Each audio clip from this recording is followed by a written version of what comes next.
I should have let him stay dead. That's the truth. That's the part I can't escape. But when you spend your entire life mastering words, you begin to believe there is nothing they cannot do. My name is Henry Vale. By the time I was 16, I spoke 5 languages fluently. By 22, I spoke 9. Languages were never difficult for me.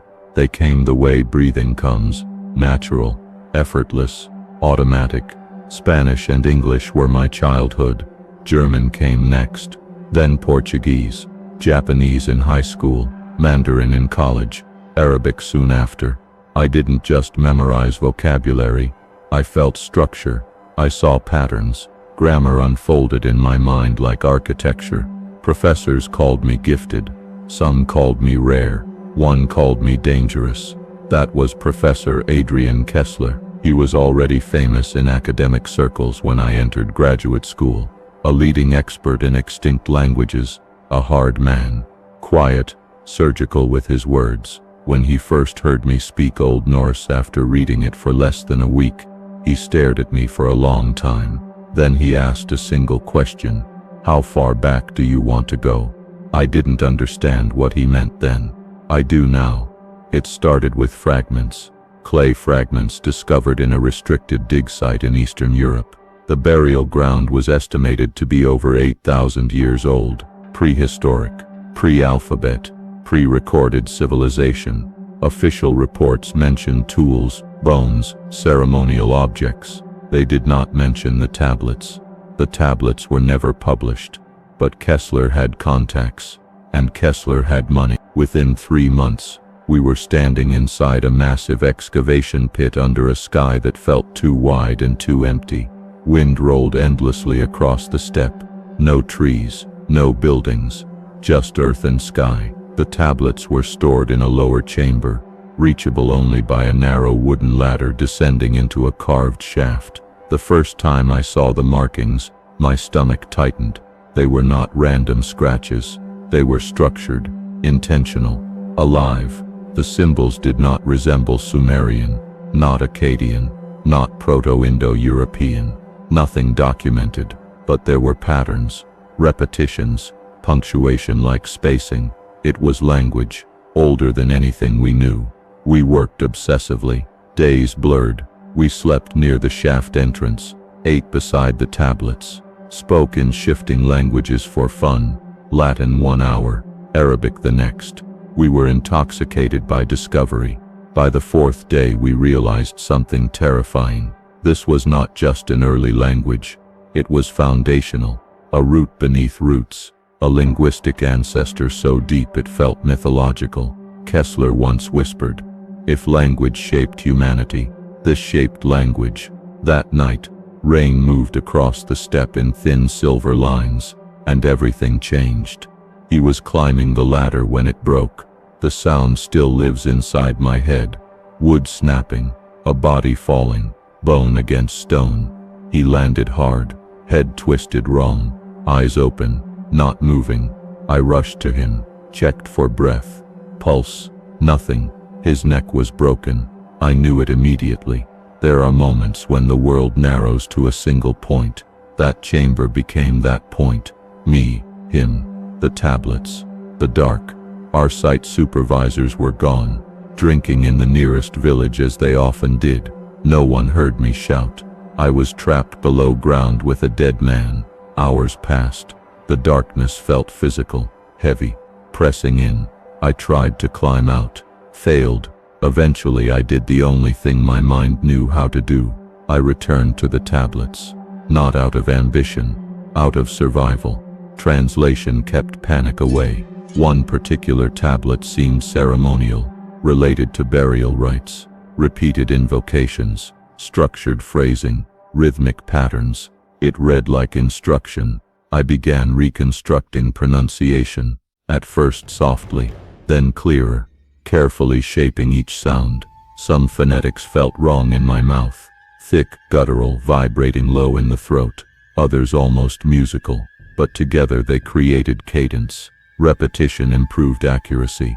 Line by line, I refined it. I don't know how long I practiced. Time had no meaning down there.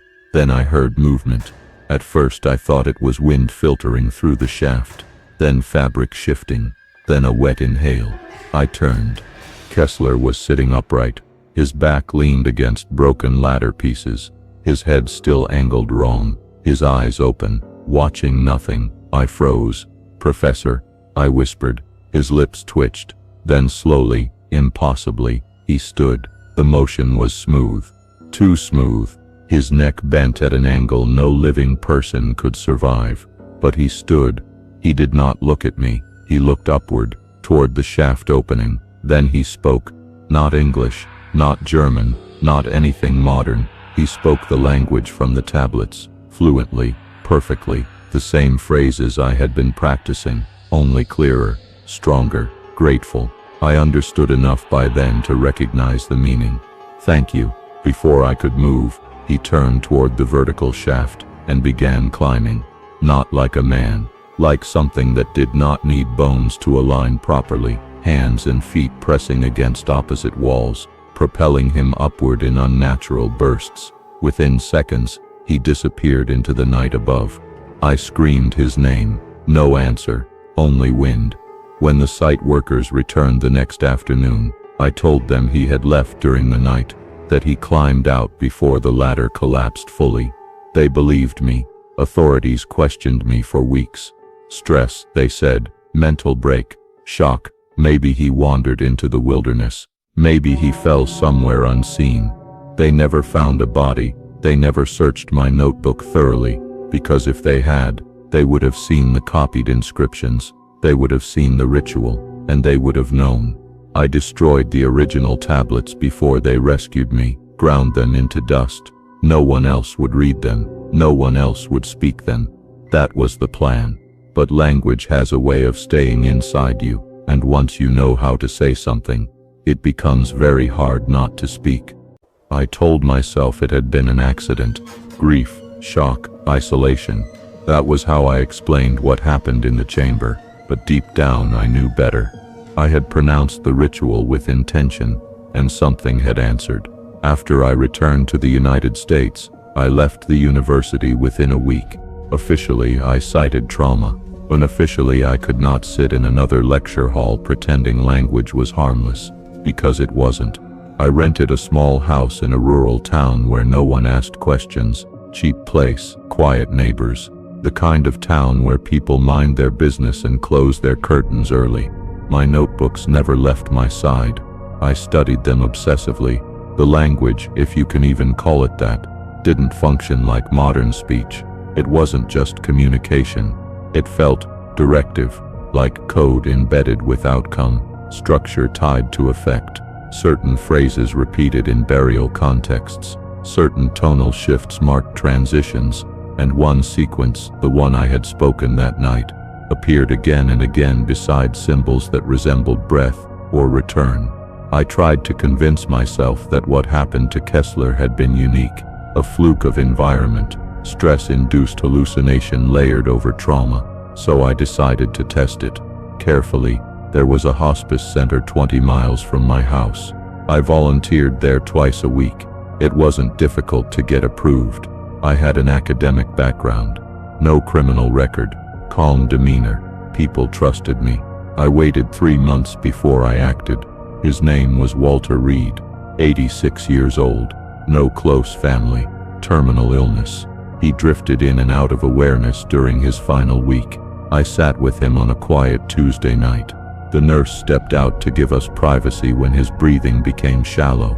I watched his chest rise, fall, rise, then stop. There's a stillness that comes after someone passes. The air feels thicker. Sound changes. I waited 30 seconds. Then I leaned close to his ear, and I spoke. The words flowed more easily now. I had practiced them silently for weeks. I shaped each consonant with care, let the rhythm build the way it had in the chamber. When I finished, nothing happened. 10 seconds, 20. I felt foolish. Then his fingers twitched, just once. I held my breath. His chest jerked inward sharply, like someone surfacing from deep water. Eyes snapped open, wide, alert, too alert.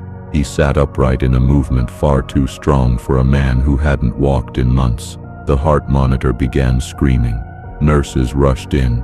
Walter swung at the nearest one with surprising force. Not confusion, not weakness, precision.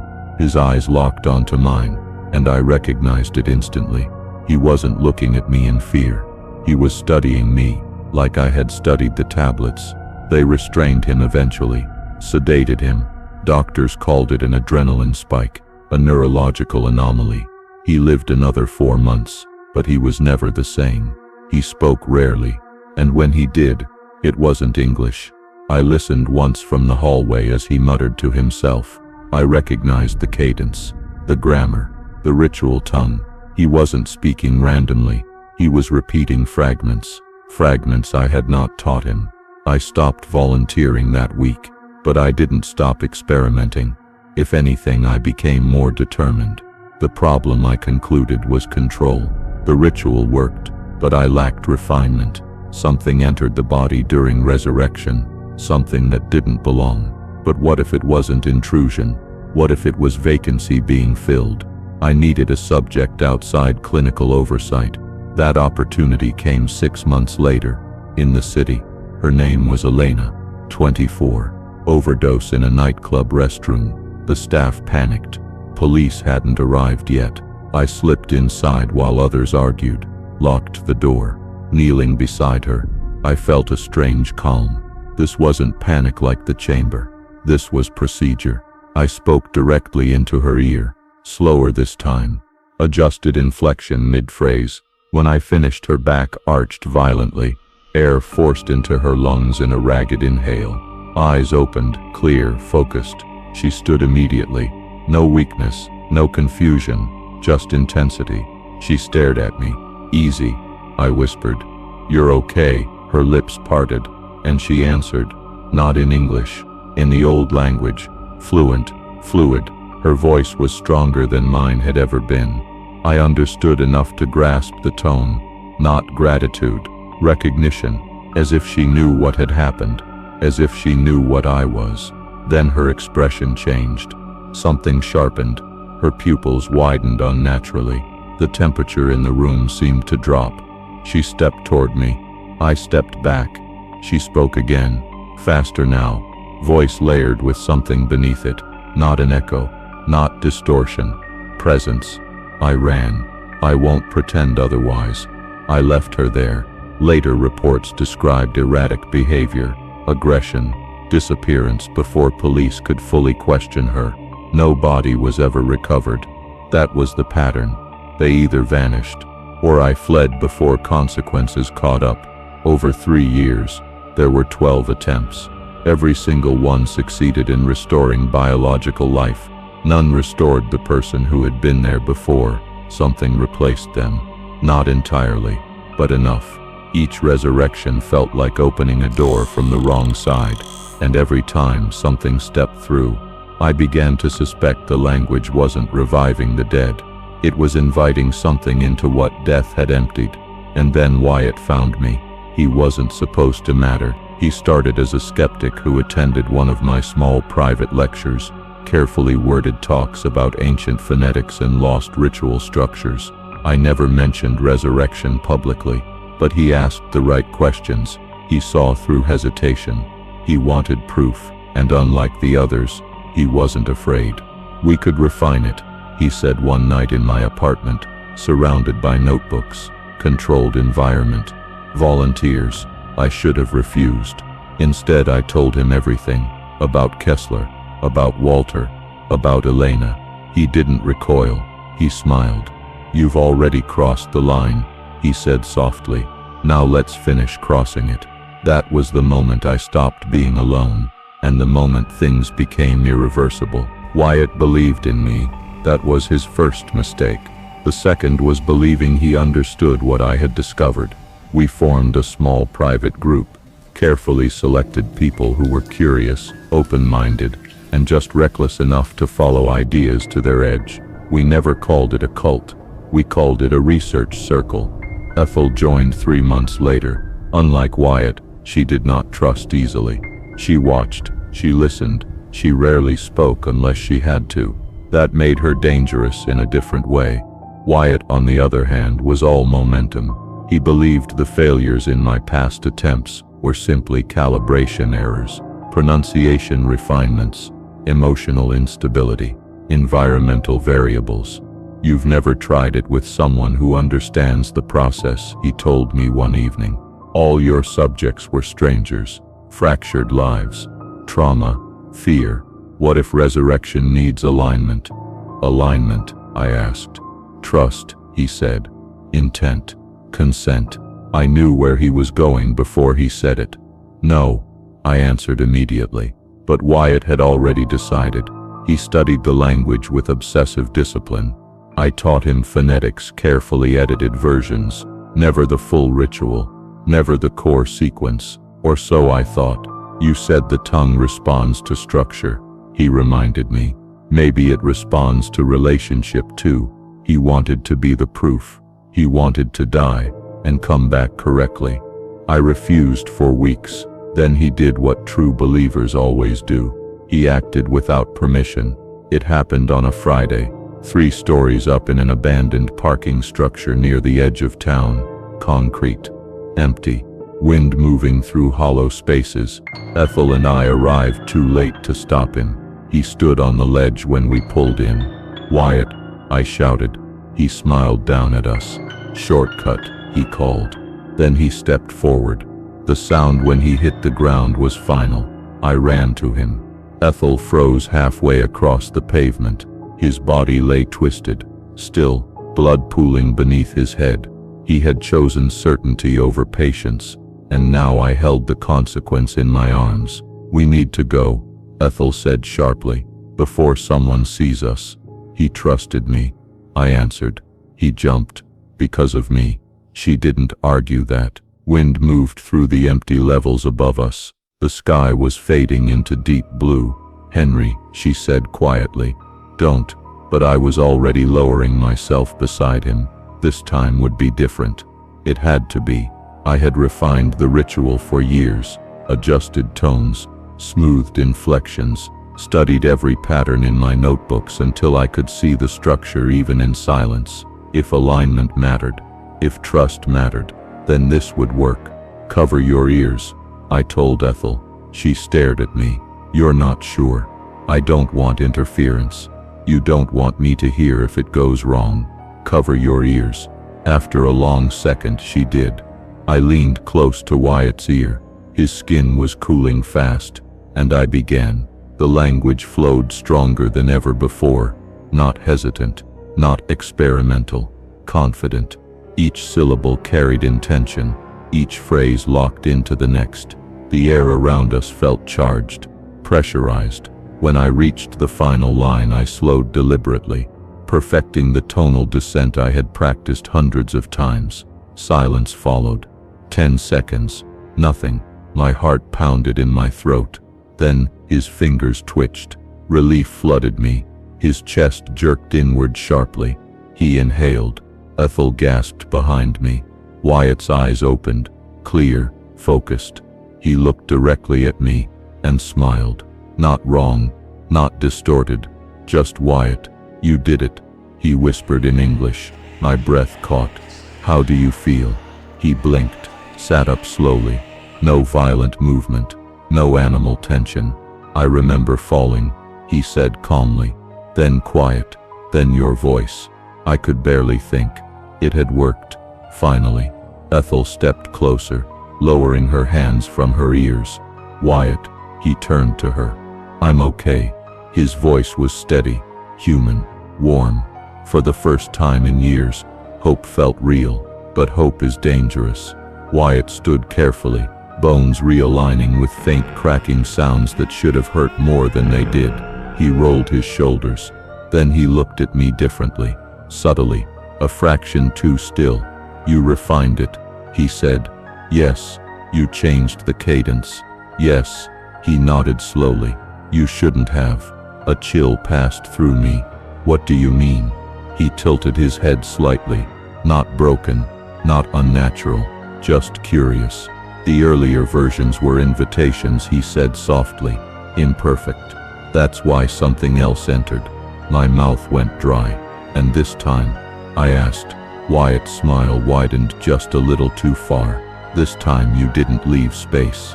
The wind stopped completely. You completed the structure, he continued. You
The vibration intensified, the night deepened, and as the first answering whispers rose from far beyond the empty parking structure, I realized the language had never belonged to us.